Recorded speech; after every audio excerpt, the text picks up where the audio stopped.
Yeah. Live and direct from the new planet Earth, where pandemics are plenty, but the girls are still pretty in fashionable dresses. You know what I'm talking about. Where ignorance is bliss, and you ain't gotta give a about no code. Tell me who unleashed our animal instinct. Why the op standing there tickle pink? Have a drink, no more liquor. Got a poison. One thicker, one gangster, one hole in the desert for the snitch. What happened to the cold? What's up, y'all, and welcome back to another episode of the Franchise Podcast, where we cover all things sports and entertainment from a Las Vegas perspective. This is going to be a super exciting show, guys. It's been a hectic week. First, I want to check in with our guys, joined by Joe Arrigo and TQ. How y'all been? Hey, no complaints. We less than a month away from Gemini season. I'm feeling all right. I am feeling all right. Things are about to ramp up soon. Y'all know how this goes. The same thing every year. And I'm feeling even better since Saturday night, the Franchise Podcast got the Blue Awards. We want to say thank you to the Blue Martini, Ari over there for I don't know, I guess we won it. So blessing us with the Las Vegas Podcast of the Year. Shout out to also everybody who won, including our brothers at Almighty Original, Super James, everybody over there. And I'm even feeling better today because Kendrick Lamar came out with a slapper with Euphoria. Thank you, K-Dot. Appreciate your vibe today. Man, you got me ready to go. Woo, woo. Let's go, Franchise. Okay, I want to bring it back to you because what is so special about Gemini season? Oh, you will find out. They know. A man of many secrets. Y'all, like I said, this has been an extremely busy week. As we all know, the Lakers have officially been eliminated from the first round of the playoffs in a 4-1 gentleman's sweep by the Denver Nuggets. The Las Vegas Golden Knights and the Dallas Stars are going head-to-head in a fierce battle. And finally, guys, the 2024 draft class has officially been set for the Las Vegas Raiders, yet there remains intriguing questions that have been catching Raider Nation's attention.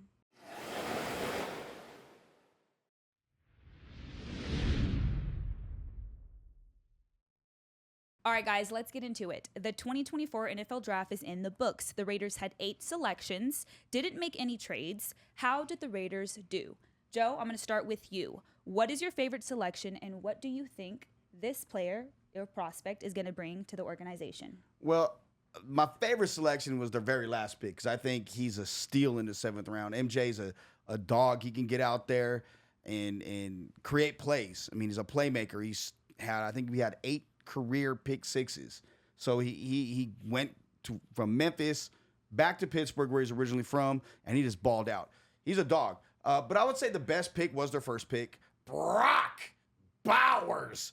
So see, it would have been real cool if Paul Heyman from the WWE announced that pick because he says Brock Lesnar that way. But Brock Bowers is a stud. Everything about him is literally a guy that can do it all on the football field. He's arguably the best playmaker in the draft. And the Raiders acted like grown-ups. They stuck to the best position available, and they took the best player on their board. If they didn't select him, I think they would have had more of an issue because, and I know like when I was with Squeeze and we were at the Ghost Bar, shout out to NFL alumni for their party once again. That was crazy. The Raiders for once were able to select the best player available. They didn't have to reach for somebody. And I think part of the reason Raider Nation was upset or kind of shocked with the pick was because you had every defensive player on the board still. There wasn't a play. I mean, you could have picked Torian Arnold. You could have picked the offensive lineman I think everybody wanted with Fuaga. You could have picked Dallas Turner. You could have gone with Quinyon Mitchell. It didn't matter who. But the Raiders went with the player they felt could help them and most immediately on their team, on the offensive side of the ball with Brock Bowers.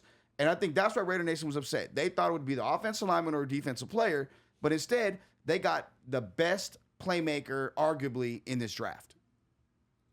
Yeah, I was one of those people that was a bit shocked. Look, there's been a thing around draft day where we're like, Raider Nation is biting the fingernails. What stupid move are we going to make today? What is going to happen? Who's going to get drafted that we're going to be scratching our heads about? All of the talking heads are going to tear us down for making another stupid move. I mean, this has been happening for 20 years where we have to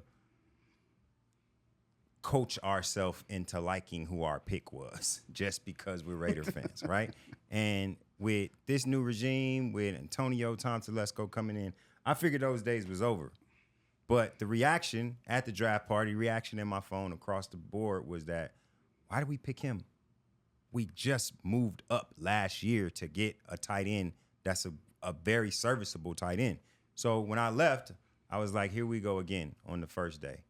What that caused me to do, and shouts out to Raider Rob, who met us at the restaurant and kind of talked some sense into my head a little bit. Listen, YouTube, great tool for pre-draft, post-draft, immediately during the draft, because as soon as I went to my YouTube channel, I open it up and it's just, this guy Bowers is everywhere. It just tape on film on top of film on top of film. I'm a stickler for who you played against in college. It's not so much of what you did. You went to Toledo or, but whatever college, North Great Lakes College. Like, I'm not interested in what you do at the combine or how great you did one game at the Senior Bowl. I want to see what your tape was during the season. That being said, Brock Bowers got some hellified tape. We were very excited about the potential of Darren Waller, the potential of Hunter Renfrow when they were being used right? They showed us some possibilities there, and then it just kind of fell off. I feel like we replaced those two players with one player with this particular guy. To go back to the question, Richardson was my favorite pick, and that's because it's a position of need. It's a big guy who could run, who could tackle, and when you look at his tape, he performed well against top competition. He was a good corner in the SEC. So, if we couldn't get the guy that I wanted Terrion Arnold first round. I still want Terrion Arnold. But at the end of the day, I feel like, towards the end of the draft, they did fill some needs. Going into this season, man, we shouldn't have the offensive line problems that we had last year, the year before. I'll say that much. You brought something up. You said Bowers is what Darren Waller and Hunter Renfrow combined, what he could be. Mm-hmm. Well, let's take a look at those two. Hunter Renfrow is still a free agent. No one signed him yet. Right. What does that say so far? He's been buried. Nobody even remembers what he could do. Well, no, they remember. They look at a lot of other things, and if he didn't go to New Orleans, it was like, where is he going to go? And Darren Waller retired. Right. So the Raiders got rid of a guy a year and a half early in Waller. Yeah. And it's that to eat the money on Renfrow, but I don't know if he'd be useful in what they want to do, because I want to point this out. We have never talked about this. We've talked about Getsy's offense, which is the Shanahan offense. I'm going to give credit where credit is due. Okay. Right. He learned it under LaFleur. So there's that tie with the nuances he added to it. He couldn't run that offense in Chicago. He didn't have a quarterback. The quarterback he had couldn't throw. So you have to adjust and go to a running game. So I think while there's going to be... For you to sit up here and just, I mean, come on, bro. We understand you're a Green Bay fan. It has nothing to do with Green Bay. We understand you hate the Bears. How you going to sit up here and say, this man was the second overall pick? What was Justin Fields? No, he was more... I think he was later in the 11th overall pick. Oh, was he? Okay, yeah. Well, either way, he's high in the first round, somebody's first pick. And you saying the man can't throw a ball? Absolutely, because if he could, one, he would still be in Chicago, and two, when he was available for trade, he wouldn't have gone for a bag of ball and some peanuts. Bro, you're out of your mind. Let's just be real. But the point is, we didn't see what the offense can actually do, what he wants. Now, everybody was pissed that they didn't draft a quarterback. And for me, the fifth round, the linebacker, two-hand Terry, or two-hand Tommy, as they call him, because both hands were broken and he had taped up or casted up. That's where I would have taken Jordan Travis, because he was still available. Agreed. But I think they're like, you know what? After the Falcons reached for Penix and shocked the entire draft, they were like, well, we're not going to take another quarterback for a minute. Right. That's where Bowers came in, the best player available. And I think they really believe in Gardner Minshew. I really believe that they feel this is a guy that could come in and that they gave $15 million to be more than just a Band-Aid. I think he's almost like a Baker Mayfield to the Tampa Bay Buccaneers deal. But before you go there, Raider Nation they picked what they thought was the best player in the draft, and it was not even pertaining to the needs of the Raiders, right? There was 6 quarterbacks taken in the first 12 selections. The Raiders tried to move up to the second and fourth rounds, but they could not trade up. So, TQ, I'm going to start with you because you kind of already opened up the box there. Do you think the Raiders tried hard enough to get a quarterback? We'll transition into Gardner Minshew, but I want to kind of focus on the draft for now. I do. I think that they felt like they had a shot to get up high enough to get one of those guys. I don't believe that they would have been signing Gardner Minshew if they didn't believe that they was going to be able to pull off a quarterback in the draft. I think he was signed for insurance purposes, first and foremost, because if not, we heard all the way up until the last minute that they were still trying to get up high enough to try to take Jaden. And then even after that, there was a lot of talk about possibly if Michael Penix would have fell to 13, which I knew he wouldn't. I just didn't know he was going where he went, that they would still try to take him. I think that the number one point of the whole office of the Raiders was to try to secure the quarterback of the future. And if we don't get the quarterback of the future, we have a serviceable quarterback. My thing was this. Once that was said and done, I felt like the best thing would have been to build the defense. I think you guys have heard me say this before, right? You got Patrick Mahomes, you got Justin Herbert, and I understand how Joe feels about this, but I watched this firsthand. I lived in New Orleans for 4 years. Sean Payton with the quarterback that he wants is a formidable force. And I don't believe that we're in the position to score points, to score enough points to win our division. That's 6 games between some serious offensive minds, and we had the best defense out of all of them, I feel. Give them an offseason, give them a full season of work, right? As opposed to them getting shook out of one system into another one in the middle of the season. You saw how they performed at the end. I'm expecting them to be better, and I just felt like plugging holes with better players at the top of the draft would have been what I wanted to see them do, right? That being said, I do agree and I do understand that Tom Telesco had a system. He stuck to his system. He stuck to his board. And I don't have a problem with that. I didn't have a problem with that after I talked to Raider Rock. After I talked to him and after I watched all of them YouTube videos. So TQ believes that they should have went the defensive route, Yes. even though he's okay with how things are playing out now. So I want you to hear your take. The thing is, the Raiders didn't have a chance to move up to 2 or 3. They had discussions, but they didn't have what Minnesota offered. Minnesota offered, and it's been out there now, 2 first-rounders in 24 draft, a first-rounder in 25, and a third-rounder in 25. The Raiders had 8 picks in this draft. They weren't giving up 3 first-round picks to move up into the top 2, nor plus Washington and New England locked into their guys going into the draft. New England, Elliot Wolf was like, we're locked in at 3. We're taking Drake May.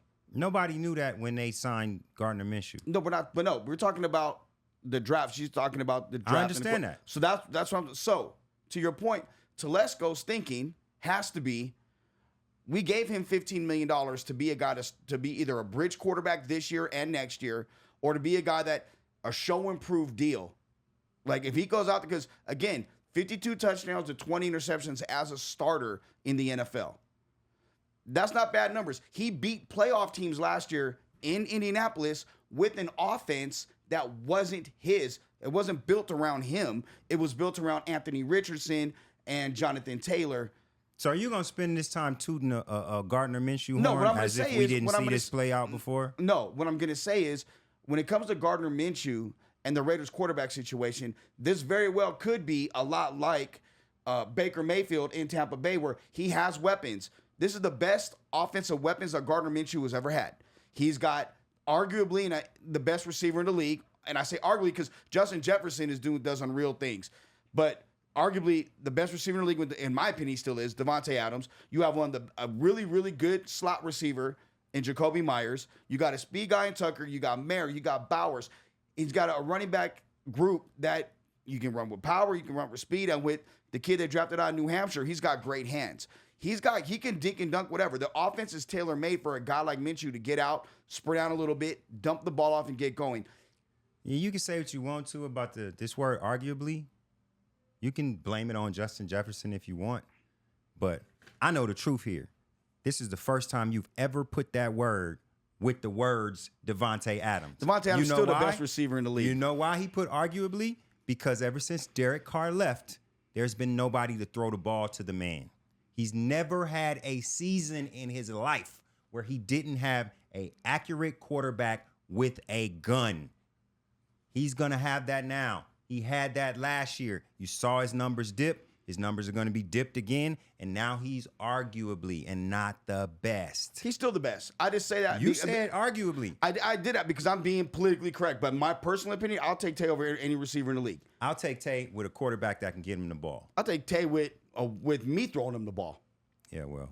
Agree. I'm going to have to take TQ's side with this because like we said earlier in our rehearsal, we are the ones that think logically about this. Facts. How am I not logical? Facts. I'm giving facts. No, a lot of his opinions usually go off of emotion because Mine? I personally do not think that Gardner Minshew is the answer. I do believe that the Raiders possibly could have done everything they could have done to get a quarterback in the draft. It didn't play out that way because we did not expect Michael Penix to get drafted as early as he did. They did. They because tried. if he fell back, it could have been a possibility that the Raiders would take Michael Penix. At 13, absolutely. Right? If he was there at 13, I have no doubt in my mind he would have been the pick. But now you have Gardner Minshew and Aiden O'Connell battling out. We kind of already have an idea of who's going to take that starting position. I want to go over Gardner Minshew's stats for last year. Played in all 17 games, 13 starts, completing 305 of 490 passes, 62 completion percentage for 3,305 yards, 15 touchdowns, 9 interceptions, and 84.6 passing ratings. Rushed for 100 yards and 3 touchdowns and 34 attempts. Not bad at all. This is his highest yards were both single seasons. 305 completions and 3,305 passing yards were both single season career highs. I'm not saying that Gardner Minshew is a bad quarterback, but you are a backup quarterback for a reason. I do believe that he is a gunslinger. I do believe that he does have some grit. But think about it. Gardner Minshew has been in what? The Jaguars, the Eagles, the Colts, and now the Raiders. That's 4 teams. That's 4 teams. And less than this is his going on his 6th season. 4 teams. Let me finish my spot. 4 teams in 6 years. Mm-hmm. You can't take the Raiders to the Super Bowl. That's not true. You can possibly take the Raiders to the playoffs. They're not a Super Bowl team yet. But I don't think that you can take the Raiders to the Super Bowl. Here's the thing. I'm not even talking about the Super Bowl. No, look. He has not played Patrick Mahomes twice. He has not played Justin Herbert twice. He just came from the AFC South. He's playing against Cut. They just got a good team for the first time since Peyton Manning left. And they finished second in that division, and they damn near went to the playoffs. I could finish second in that division. I could play second in that division. Mm-hmm. Okay, no problem. Easy. So the point is this. Jacksonville, he didn't start there because they had the number 1 pick and took Trevor Lawrence. Goes to Philly. They trade him to Philly where they have Jalen Hurts, a guy that MVP caliber quarterback. That's exactly why the Raiders got him. The Raiders picked him up because he's been a great backup. Because they were planning on picking a starting quarterback in the draft. Picked a starting a guy in the top 5 with Anthony Richardson. You answering the question. No, my point is this is going to be, because it's going to be his team. For the first time, this is going to be Gardner Minshew's team, a team that he's going to be the starting quarterback. They're not going to pay him $15 million to not start. This is Max Crosby's team. I'm talking about from a quarterback standpoint. There is no quarterback standpoint. You're missing the point. No, you are. You constantly talking about this, and you leave out the fact that Gardner Minshew cannot beat the 3-time Super Bowl champion, probably the best quarterback we've ever seen. He can't do it. I want to see it. He can't. You're not going to see it because the only shot that we have of beating him is the shot that we had last year with the defense. The defense got better. And the quarterback position got better. Marginally better. And the quarterback position got better than what it was. Marginally better. Aiden O'Connell's going to be a career backup. Just like Gardner Minshew. Now, I'll take Minshew over O'Connell 7 days out of the week. You and me both. But what has he done? Been a career backup. For 6 years, he's been a career backup. What's the difference? Yeah. He's a backup now. They brought him here to be the backup. Just because they weren't able to get a quarterback of the future, he's going to be so the Michael starter. Penix would have beat the 3-time Super Bowl champion Patrick Mahomes if he was the pick. I agree. I believe so. Bullshit. Absolutely. I believe Bullshit. absolutely so. Because Michael Penix, with that arm, that accuracy, and that processor, if he doesn't get hurt, he gonna do things in this league. We'll see. Only thing I was worried about with Michael Penix was I ain't got to worry about the left-hand spin because he throwing the ball to Tay. Tay can catch a ball shot out of a rocket. I want to pick up backwards. off of that because we're talking a lot about quarterbacks, backup quarterback, Aiden O'Connell, Gardner Minshew. It's going to be a never-ending story until we actually see it play out the way that it's supposed to. But I want to talk about a big free agent signing that the Raiders just did in the past couple of days, and that's Michael Gallup, who was a receiver with the Cowboys. He's on a 1-year, up to $3 million deal. Yeah. Gentlemen, how do you think that Gallup can add to this core, obviously being behind Devontae Adams and all the above? Ain't a big signing because he's going to be the fourth receiver. He's a guy that's been hurt. He's a guy that caught for barely 498 yards last year. Erratic hands in Dallas with a better quarterback. If we're going to say it, Dak Prescott, a better quarterback than what the Raiders have. For sure. A better offensive line that gives him more time. Probably a better running game. With another weapon on the other side, not as good, but CeeDee Lamb. Yep. So, I mean, he's a body. The Raiders had 5 receivers. It was Adams, Myers, Tucker, Wilkinson, and Turner. That's why a receiver wasn't needed in this draft to me. Bowers covers up that need a lot. But Michael Gallup's just a camp guy. He's just a jag at this point, just another guy. I think he's the guy that can help the quarterback room. I feel like Gardner Minshew is going to need all the help he can get. So that's a seasoned guy who's played in a quarterback, a team with a real quarterback room. So I think he'll bring something to camp, if nothing else. They should sign OBJ. I would love for him to do that. Go Yeah. get Odell. That Agreed. I would love frees for up him a to do lot. that. And you get it. And you could. I think you could have done that for. Look, there's $24 million hitting your books coming off the cap June 2nd. Spend some money on him for a year. I'm pretty sure he'd want to go to a place where there's no state sales tax. You're playing on grass. Yeah. Good weather. Yeah. You know what I'm saying? And you're not that far from your crib in LA. You really could fly there on a private jet every day if you So wanted you to. just said the receiving core needed no more adding to it. No, I said it needs Now you're saying I said they OBJ needed would be a adding to good- it. I said when you have those You five. said we didn't really need to focus on that. No, Because of Bowers, you meant. No, because of Exactly. Bowers. Right. Bowers covers up some of those Yeah, I agree. deficiencies. I agree. That receiving corps without the top two are near the top. I'll say top echelon of the league. Tucker, we'll see. We all like him a lot. Yeah. But as a whole, it's marginal. Tay makes him beyond that because it's Devontae Adams. But Myers, Jacoby ain't that far off no, from Tay, man. No, but here's the thing. His concussion issues. Right.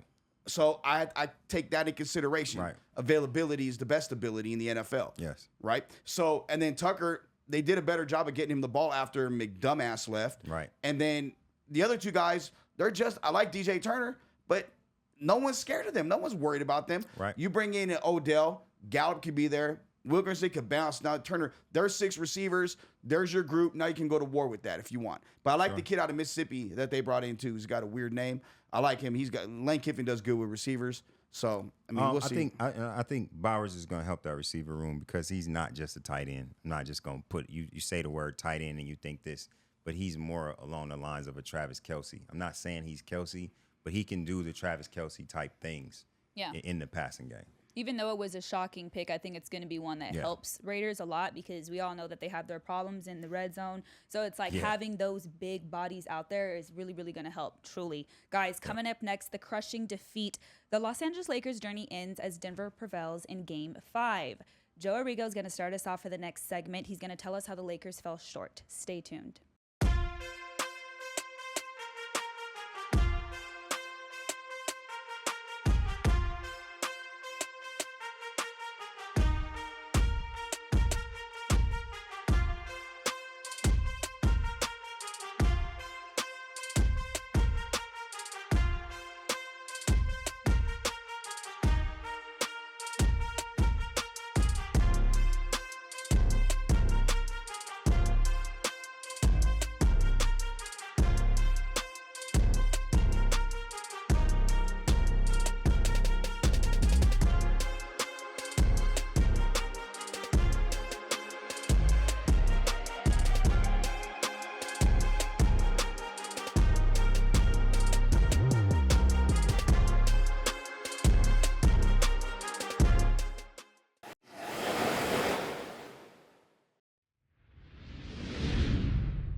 Welcome back into the Franchise Podcast, live from the Foundation Room. Guys, the Los Angeles Lakers season has come to an end.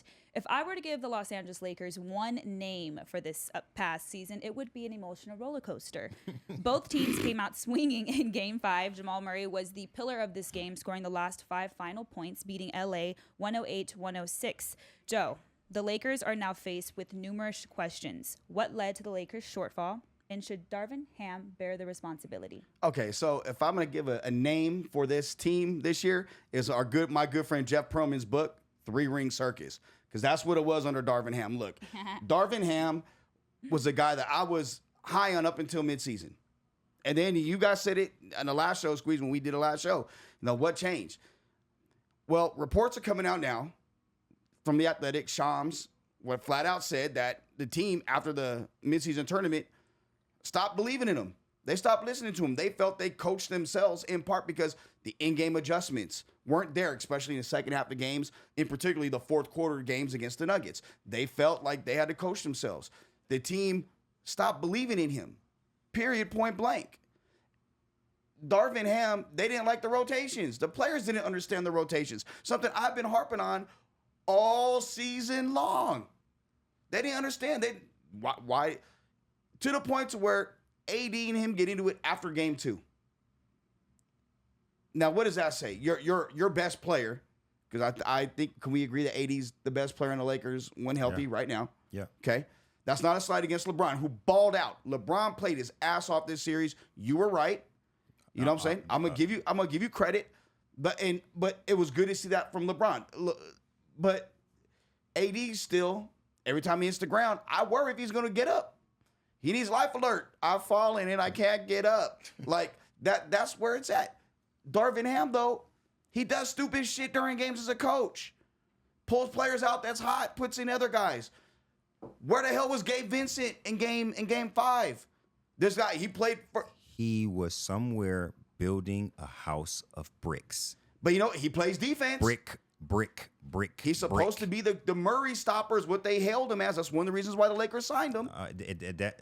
That dude doesn't have any legs because he's been sitting on his butt for a whole season. He gun and scheme has to check the whole season. Man, so I'm just saying, to throw him in the fire in the middle of the playoffs against the defending champions and the best team in the league and expect him to do something, no, that ain't the way. That was never going to work. I'm gonna tell you right now that you always talk about why he's doing this or why is he doing that? Why is he switching this? Why is he switching that? You never pay attention to both sides of the ball. You talk about basketball like it's football. The same 5 guys are playing defense and offense. Mm-hmm. If one is a liability in any area against a team as good, as big, and shoots as well as the Denver Nuggets, he's going to be a problem for you because they're going to continue to attack that weakness. We saw that last year.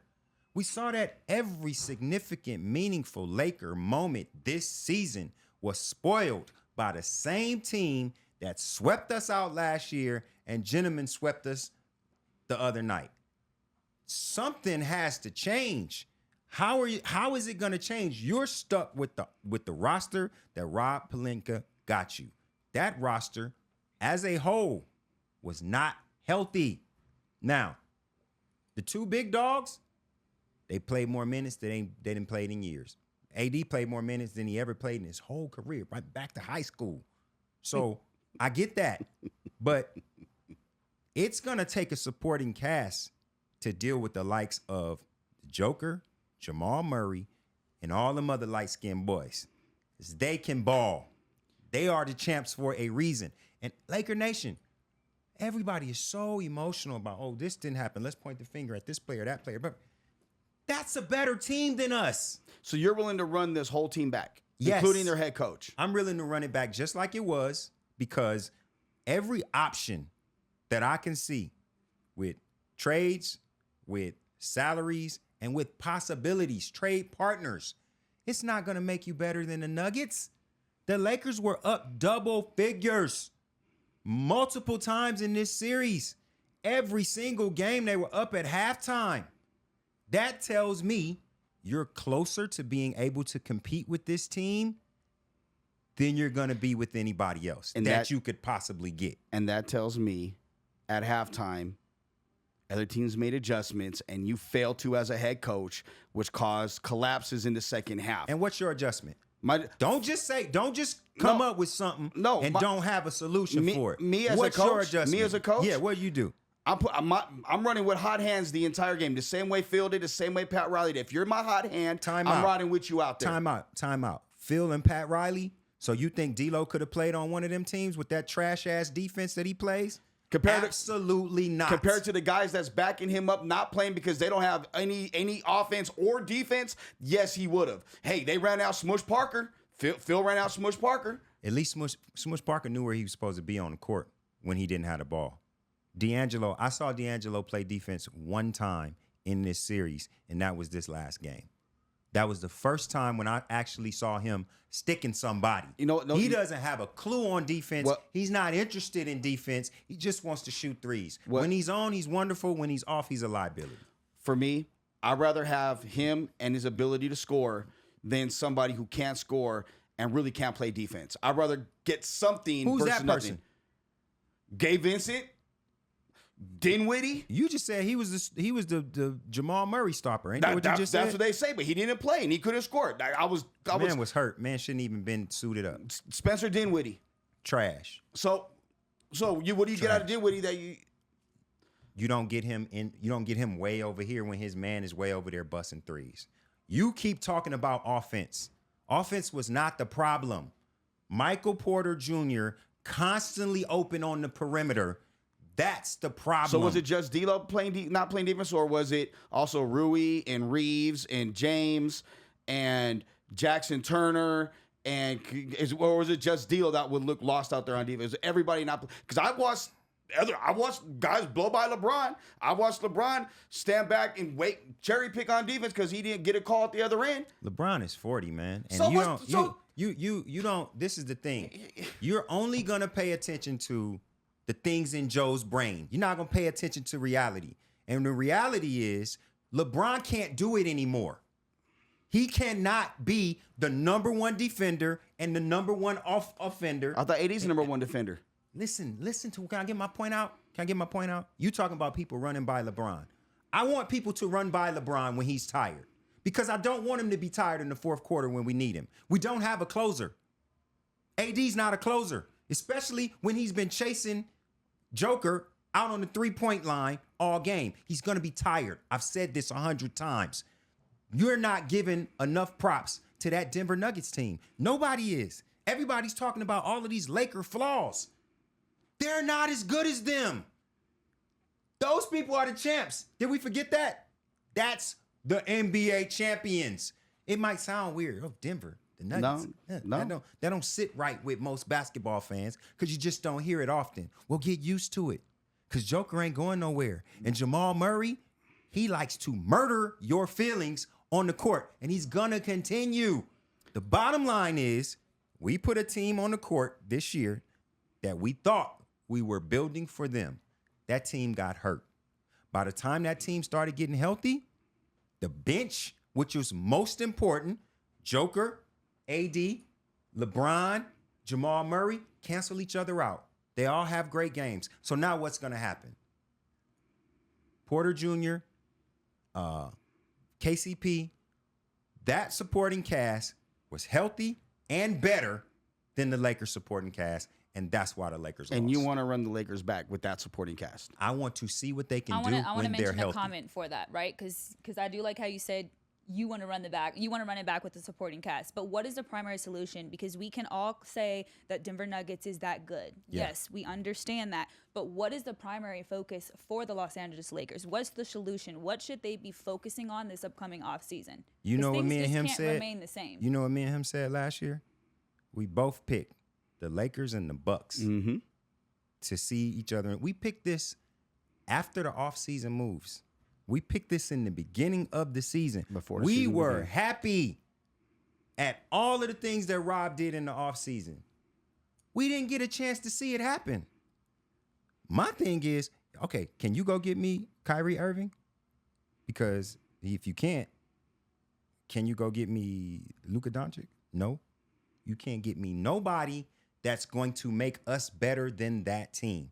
So let me see if this team that had double-digit leads in every game can have a bit more synergy after a full season of a healthy bench and a healthy LeBron James and a healthy AD. Because I don't see a better option. If you guys see a better option, please tell me. Put it in the DMs. Put it in the comments. I don't see a better option for the Lakers next year. What person can we go get that makes us better? I want to hear Joe. What's the primary first thing? solution? Fire Darvin Ham and hire 1 and 2 people. Chris Quinn, who's an up and coming coach, learned under Pat Riley and Spoelstra, came up the same way as Spoelstra down in Miami. He's up for a bunch of jobs. He's an innovative young coach. Love that. Came from the Pat Riley tree, so defense is a priority. The second, and we may not like it here in Vegas, hire Becky Hammon. Hire Becky Hammon. Brilliant basketball mind, learned under Pop. Then what you do is you have some pieces that can be traded. Trae Young and the Lakers that almost got done at the trade deadline, watch them revisit that. Trae Young will space the floor, be able to knock down threes. Who's he going to defend? You can fill other people out that way. Who is he going to defend on the Denver Nuggets roster?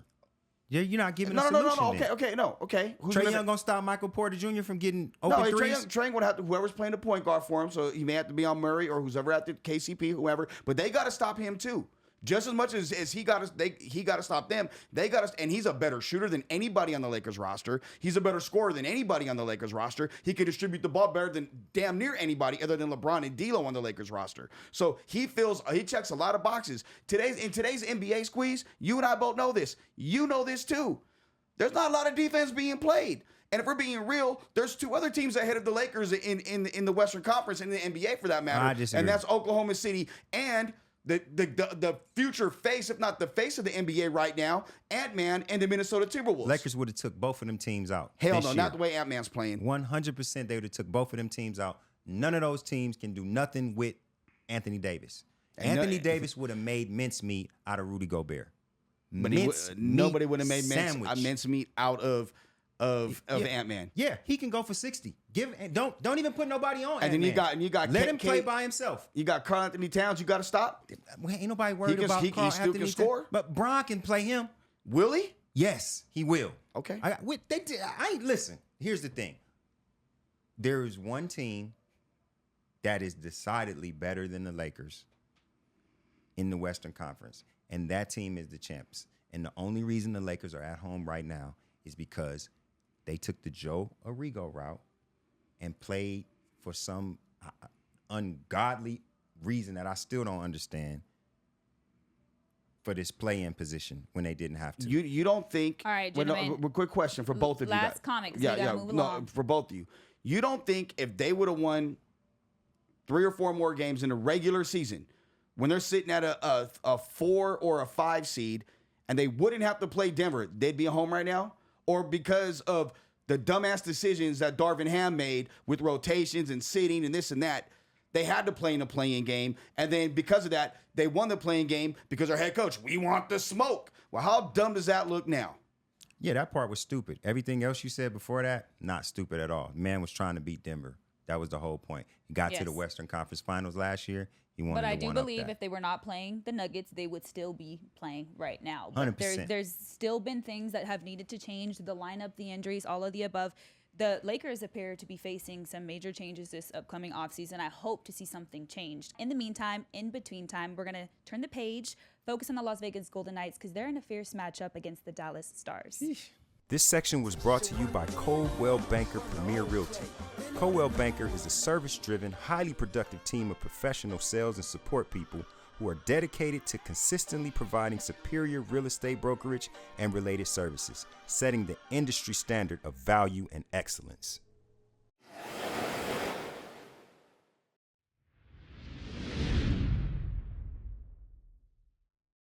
All right, guys, welcome back to the Franchise Podcast, live at the Foundation Room. The Stars were 0-2 in the series before winning both games at the Fortress. They have now evened the series 2-2. I want to go over a quote from Bruce Cassidy, Las Vegas Golden Knights head coach.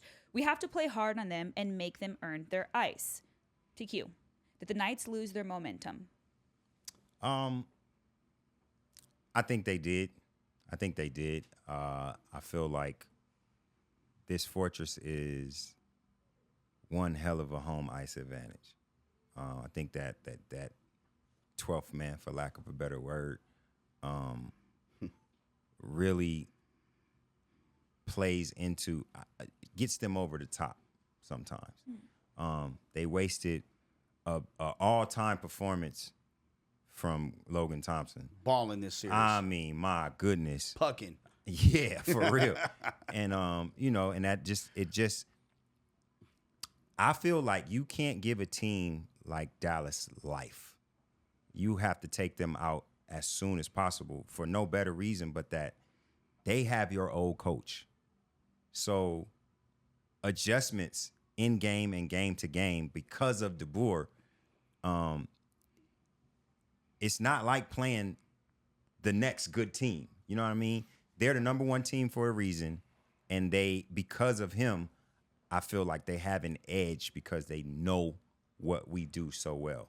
That being said, we're a stronger team. We're a harder team. I think that we can beat them up.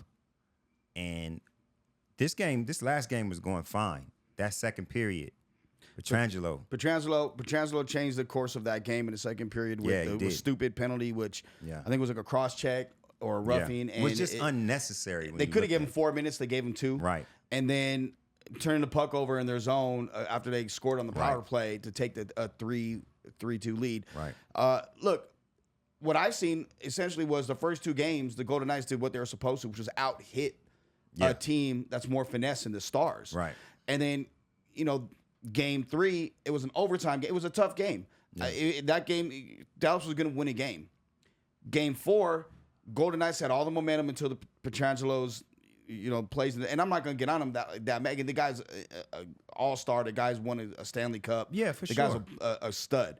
But I also seen the Golden Knights go back to playing how they did under DeBoer prior to Coach Cassidy getting there. And DeBoer played more like Cassidy last year than what he's done in recent years. Yeah. So this game is still, the series is very much still, you got to win the next 2 out of 3. I think Golden Knights have proven they can go to Dallas, and they've done it in 2 different series, and beat their ass down on the Bell Arena. They can. So I could see them doing that again. And hat tip to Logan Thompson. Look, LT, people say what they want. He tied a franchise record after, I think, game 1 or game 1 with Marc-Andre Fleury for over 40. I think it was like 42 saves. Yeah. Like tied a franchise record. Yeah. He's shown why he was an all-star last year. He was the number 1 goalie last year up until he got hurt. Aiden Hill came in and just caught lightning in a bottle and parlayed that into a good contract. Now he's the backup goalie. So they're still in a good position. But look, I read something on Twitter the other day was, is Jack Eichel too passive? No. Jack is trying to get everybody involved because he knows when to turn up. Jack scored in every game. Yes. He's got 4 goals in every game, a goal in every game of the series. More. 100%. Yeah. So it's up to other guys to start to step up. I want to see more from Mark's show. Where is William Karlsson? Right. What he's getting paid. Stoney's playing well. There's the other guys, they need to step up. And it's the time, I think, in Game 5, we'll see that. Because what we've seen on Monday night, it was really a 3-2 game. The empty net goal with under a minute and a half left in the game is whatever. But the Golden Knights are still, I think, very much in this series. And if not, and I will say, I think they still have somewhat control of the series. They just got to tighten up, man. One thing's for sure about now I'm much more well versed in the other sports than I am in hockey, but like being in Vegas, it makes sure you have to be a hockey fan pretty For much. But what I've noticed, especially watching the playoffs, man, like the parity in the NHL is totally different from everything else. The unexpected happens, right? And it's when the unexpected happens is when you make that stupid mistake and give up your mo. Right? Yep. Mm-hmm. So we have to make sure that the Knights got a little loose in that last game. Real talk. And they got to make sure that they tighten up a bit because, like I said, the Stars are number 1 for a reason, and they got your old coach. From what you've seen so far, do you think that the Stars have out-adjusted the Golden Knights, at least in the past 2 games? I don't want to call it out-adjusted because they have an unfair advantage. Like, their coach knows our team just as much as he knows his own team. And when you're in that position, I always go back to the last time the Raiders was in the Super Bowl when they played against Tampa Bay. That team with Jerry Rice and Tim Brown and both the Woodsons on defense, like Porter. Yeah, all of them. Cannon. That's the only team that they would have lost to. They wouldn't have lost to nobody else. They lost to them because Gruden knew all of their plays. And Callahan didn't make any And Callahan changes, made plays. no. He didn't have to make no changes because they was kicking everybody's ass that year. So at the end of the day, that is the one advantage I feel that leads to them making better adjustments. Mm-hmm. It's not necessarily that one coach is that DeBoer is such a better coach than Cassidy. I don't believe he is. That's the reason why he's not our coach anymore. But he knows our squad, so the adjustments that he makes are going to be based on some heavy research and some hands-on training. The squad, he does know most of the squad, but there's been a lot of changes. There was a lot of turnover after he left. Yeah. And they play each other now in two playoff series now, back-to-back years. These teams do know each other well because they're two of the better teams in the NHL. I don't think he's out of – I think game 4, he made better adjustments than Cassidy. But overall, Cassidy's a better coach. And it proves in the pudding. What he did with that Golden Knights roster all year that was up and down with injuries, guys had to slide in and slide out. Yeah. I don't know if there's another coach in the NHL that could do that. But again, I do believe that DeBoer is going to find a way to mess it up because that's what he did it in San Jose, he did it in Vegas, and he'll do it in Dallas. Unlike Cassidy, who has a Stanley Cup, he's a Stanley Cup champion head coach. So I'm not at all worried about that. I think we'll see on when after game 5, Golden Knights probably come back to the Fortress with a 3-2 lead. And if I'm the Fortress, Bill Foley, I'm gonna talk to you, T-Mobile. That beautiful new dragon you brought out a couple games ago had some fire and smoke to that son bitch. We all watch Game of Thrones. That son bitch need to have fire coming out of it and smoke. That'll get people up. To sit there and have a dragon, it look like a toothless alligator from Peter Pan. Joe is worried about the dragon. What do you mean by getting people up? Have you not been to a game? Defending the cup. Come on, man. No, I've been to the Get game. people up. It'd be even more lit. What are you talking about? If it's any more lit, they're going to have to have defibrillators in that joint. Oh, then have them. I mean, jeez. Have them. All right, guys, it's going to be an exciting series to continue watching. The Golden Knights attempt to defend the Stanley Cup. Guys, it's about that time for the meme machine where we take a popular meme and the guys are going to break it down for you guys. I'm going to leave this with you guys. Do you think that cut off culture is getting out of hand, and how do you define the word cut off?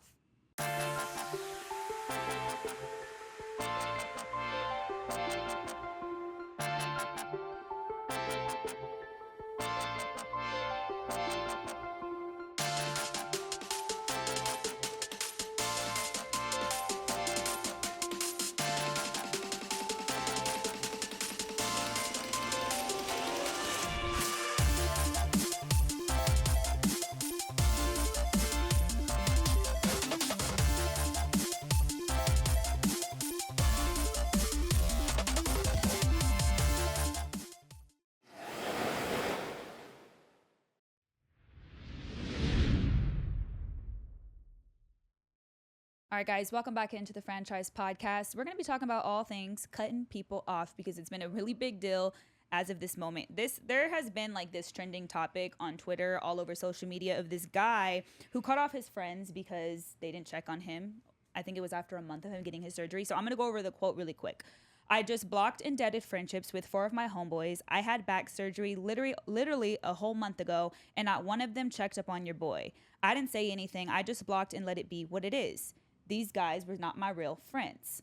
Now, as we get older, guys, I pose the question if cutting people off that you love is an easy cope out, right? Because it seems to be that cancel culture, cut off culture has been a big deal. It's been growing as the years go on. I want to hear your guys' definition of how you would define the word cut off. I mean, if you cut somebody out of your life, there's no communications. You block them on everything. They call you. If you don't block them, you don't pick up. You avoid them. You don't go to the same places they are. If they show up, you ignore them. Or if you just don't show up at all, don't invite them to places. I was told by my ex-father-in-law that either you're an asset or you're a liability. And I think and with a lot of relationships, you have to value that. I have friends that I've known since pre-kindergarten, literally 4 years old, and I'm still friends with. And I got friends that I've known from a couple weeks ago. Now, my friends that I met a couple weeks ago, they're a lot different than Squeeze, who's 20-something years, Pacheco, the Ealer family, whomever, the Carters. Like, those are people that I've known since I was 4 years old. So they get a little more leeway. It takes a lot for me to cut people out of my life, honestly. Like I'm a forgiving person by nature, but just because you did something I may forgive you don't mean I'm going to forget. I'm going to put that in the back of my mind, in my back pocket. But for me, cutting somebody off, if I value you as a friend and I can call you a friend, not an associate, some people I call family, there's no way I'm cutting you out. I couldn't, if he had hemorrhoid surgery and I didn't call him, he better not get mad. You know what I'm saying? Like, it's going to be all right. Never had a hemorrhoid before in my life, first and foremost. So we know that. How do you define cutoff? Yeah, it seems final. Like I've done it before. I cut off a guy that I grew up with. It was so long ago, I don't even remember why I cut him off. Damn. I still don't answer him. I still don't I don't talk to him in DMs. I just ignore him, right? And I don't even remember we were so young when whatever happened. I don't remember it, but I remember myself saying I'm never speaking to that person again.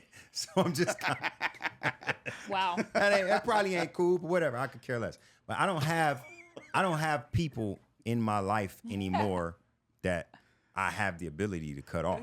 Like, so, the circle of people that I consider my friends, I love them dearly. They ain't going nowhere. Whatever it is, we gonna work it out. My biggest issue with that guy and what he posted, he didn't call. He didn't talk to nobody. If I'm feeling some kind of way, if I done got out of a surgery, first of all, my back surgery, come on, man. Who gives a damn about your back? You'll be fine when your back get better. All our back hurt. We damn near 50 years old. Stay away from the Diddy parties. Backs hurt all the time. So the thing is, you making a mountain out of a molehill, first of all. Second of all, you're an adult. If you got friends and they're your friends to the level of you being so upset that you could cut them off, why you ain't call somebody? If I'm feeling some kind of way about what he did, I'm gonna call him and say, hey, homeboy, what is your problem? We've done that exactly numerous times with each other. Ain't gonna be no cutting off. Like, I mean, come on. So what I have to say about him, he says that they're not his real friends. He's not their real friend. I can't cut him off. Trust me, I've tried. He's trying. He wants to so bad, so bad. I can't do it. So at the end of the day, that's doing too much as far as I'm concerned. And that leads me to the other side of this culture. I think that cutoff / cancel culture comes from a bigger culture, which is called too damn sensitive culture. Yeah. Yep. Everybody ain't got time to talk to you about your back. It don't mean that they don't love you. It don't mean that they don't have your back. And at the end of the day, you got a problem with somebody, speak to them about it. Let's talk. Don't want to talk? Let's box. Whatever we need to do, there needs to be some type of conversation, between us before it goes to me saying you're basically dead to me. If it was, I have cancer, I had a heart surgery. That's different. Something, brain surgery, something like that. That's different. Or my child. Right. So, for instance, when my son passed away in 2020, first person I called was my grandmother, then my mom, and then Squeeze. Yeah. And those were hard conversations. Now, I talked to my brother, Bossy, and a few other people later, and then word got around, and then my phone didn't stop ringing for a couple of days. For those people that didn't call me, I didn't get upset because they're probably like, let him deal because he's got a lot going on right now. Let him deal with it. If I'm healing from a surgery, let me heal. Exactly. Let me, if it's a bacchiotomy or whatever, let me heal. Like, you know what I'm saying? Like, This dude is crying like a little, I would say like a little bitch. It's just and that's what it is. Just sensitive, man. Just everybody's extra sensitive right now. Yeah. And I feel like these sensitivities lead to extremism. That what you just read was somebody being extreme. And the fact of how it's taken off, I was just talking to my sister because I hadn't heard of it before you brought it up. But she's in the know with all of the tea that's going on across social media or whatever. So when we was down there coming up, she was kind of giving me the lay of the land of this whole story and how it happened and what the comments were, right? And for this to be such a lightning rod for people shows you what time we on right now. But like, what were the comments? Because I feel like from men to women, it's always going to be a different opinion. That's what because she was saying. have different emotions, right? Because I agree with you guys for most of the part. I do feel like cutting off people is so much easier than dealing with a conflict, which is something that people just have to work on. Because the older you get, you're going to keep losing more and more people, and it's not easy to make friends. Like, Real I don't talk. even have that many friends as it is now because it's so challenging. So I want to hear, like, what were some of the comments? Because Yeah, well, I can see why this guy is mad. I don't understand the extreme to cut your friends off. Maybe you could have that conversation with them. Maybe they're men and they weren't raised that way, so they don't understand to check on you. But it doesn't mean that they're bad friends. It's like, I'm really curious to know what the world has to say. Yeah, it's funny that you said that because her thing was the women's side of the coin was totally different from the men's side. She mentioned one that was really interesting. I guess a group of girls were on there saying, on one of the platforms, saying that, damn, I didn't know men had feelings like that. You know what I'm saying? Which goes to show what we up against. But that's what we just up against sad, in life. though. It is, but it goes Women to are constantly like, women don't like understand or see that men have emotion, which is why men most of the time feel like y'all have to keep your emotions inside. Yeah. It's really how you're raised. Because if you're raised, for example, Caleb Williams, a man who speaks his emotion, a man that was raised by both parents, completely different than someone that was raised by just one. I'm not saying that that's like the moral of the story, but it's other things that are leading up to why this gentleman had the decision that he had. Yeah, I agree. When it comes to that subject, imagine being a person who's not used to or equipped to dealing with emotions, and then you pick a time to deal with it, and the response to it is like less than what you expected, right? So you went through a lot to even be able to muster up whatever in you to have this conversation with a person. And then when you have it, they're like, but you're a man. You shouldn't be, man. Yeah. You're going to tuck that shit even further. Yeah, you are, for sure. Yeah. And I'm glad that you state that point. But and to your point though, I have no problem showing my emotions. Oh, we know. I will say whatever. Crying in front of people is one thing, but like showing my emotions, I don't have a poker face. You'll know if I don't fuck with you, I'm gonna look at you like you're an idiot and whatever. But that's something he's had to learn to deal with me, because he is one that will hide more emotions, and then when he lets it out, we listen to it, accept it, let him vent. But he'll get us so much from our end that it's he's kind of understanding, like, okay, it's just how we're wired. It's 100% how we're wired. If it was like a spinal surgery where he got something fused, that's kind of serious. One of y'all better check up on me.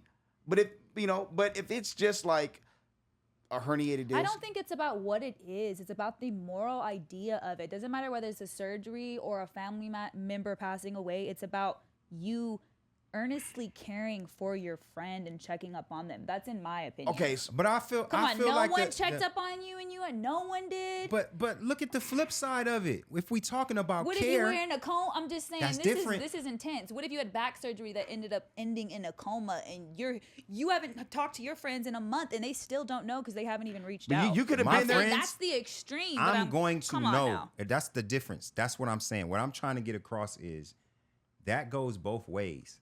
How can he be the person to say that they weren't his real friends, but it's so easy to cut them off without even a conversation?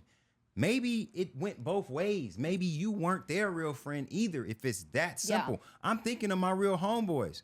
Some of them are just lowlifes. And you know who I'm talking to. Some of you ought to be ashamed of yourself. DJ Invisible Man. But hey, you ain't going nowhere. I love you for life.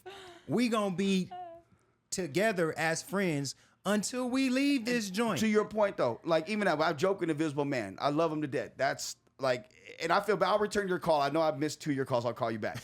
But that fool don't answer when you call him. Yeah, He's he too does. busy. Yeah, he does. Joe's too busy tweeting. No. I actually called. I was working, but I was in the middle of something, like in meetings with them. Buster, you You answer when he called, but you don't answer when I call, fool. So, but the point is I can go, and I've gone before we had franchise. We've gone 6 months without talking to each other. For sure. It's not a big deal. It's like it could be. But the communication could be. He says something on Twitter. I'll be like, "You're an asshole." And he'll be like, "Fuck you." But And- 6 months is completely different than you knowing your friend got a surgery. no, That's but no, different. it's still being there 'Cause for I your go months friend. without talking to It's still people, being too. there. It's still being there for your friend, though. That's the whole point. Over any time in over that 6 months, I ain't had to talk to him for 5 of them. He called me, he needs something. If I can do it, I'm gonna do it. Likewise. It's the same thing, vice versa. So it's the level of friendship. I can't relate to that. To me, neither. That guy is being extreme. Mm-hmm. Extremism is caused by being too damn sensitive. Sensitivity. Period. Agreed. And then Pacification. not being able to, a lot of times you can find the answer to your issue with the next person by looking at yourself in the mirror. 100%. Yes. He's not looking at himself at all. In the same sentence you saying they ain't your real friends, you cutting them off without even Victim saying mentality a word to them. to an extent. Possibly. I would say to an extent, for sure. Possibly. I mean, look. I'm gonna drop another jewel on you. My grandfather told me one time.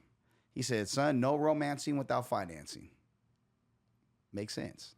And what does that have to do Yeah, with this? be descriptive. Please explain. Okay, Describe. the same It thing without sound cool. The same thing. The same thing about being an asset and a liability. Like I get calls from people, for instance, during football season. Hey man, guys I ain't heard from. Yeah. Hey, give me some Raider tickets. Give me UNLV tickets. I don't hear from them all year. Right. But the minute they're playing their favorite team or a team Those are transactional friends. exactly. Yeah. So Yeah. there's Put them in I the, do not have no in the transactional bucket where friends. they Nope.